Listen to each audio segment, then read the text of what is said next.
also remember, really, the history of the Empire Builder, and it had transported a number of troops, military personnel, back from the Pacific home for the holidays. And one particular group is important, and that was in the Navy, the 47th Division. And these are all individuals from St. Paul, Minnesota, who were the crew on the USS Ward. Has anybody heard of that ship? Thank you. The USS Ward was the first American vessel that attacked the Japanese on December 7th, 1941. It sunk a Japanese submarine trying to get into Pearl Harbor. These individuals traveled home at Christmas time in 1943 and back on the Empire Builder. So the Empire Builder had been really of service. How do we really come up with really some explanation of what happened that day? Was it really the problem with the packing in that journal? Yes, it was, but it was repacked in Grand Forks. Was it the fact that the flagman did not put out any torpedoes or fusees at Petersburg? He didn't have a chance. He was whistled in by the engineer. Was it the problem of the engineer at Michigan because he stopped 500 feet beyond really the station? Well, he was trying to do some things. Yes, it is true the accident should not have occurred. However, as the president of the Great Northern Railway said, that was Frank Gavin, we all fell down on the job. We all fell down on the job.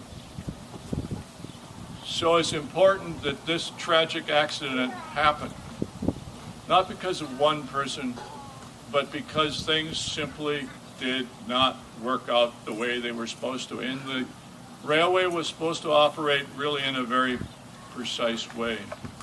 But I like the phrase that Andy Rooney used after June 6, 1944. He said, these individuals had their lives taken from them, and they did. So it is, in fact, necessary to really recall these individuals individually, what they did. And there were lots of military personnel, and there's some discussion about whether they knew about Hiroshima and Nagasaki. But as a person in the Army, I realized orders were orders, and you really followed up on your orders. And these individuals were headed toward the Pacific at that particular time.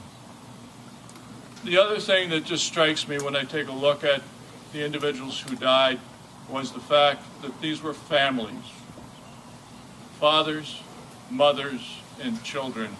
And that's just really just sad kind of situations. But on the other hand, I have to tell you about this PFC who was in the Army. And I have the greatest respect for these individuals. He was a medic.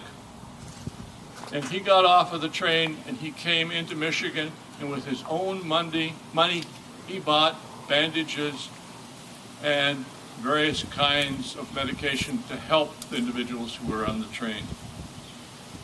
So it is really great that we remember these individuals. And Bob's asked me to read this, and I'd just like to read it to you. This comes really from the commanding officer who really knew the four women who were in the waves.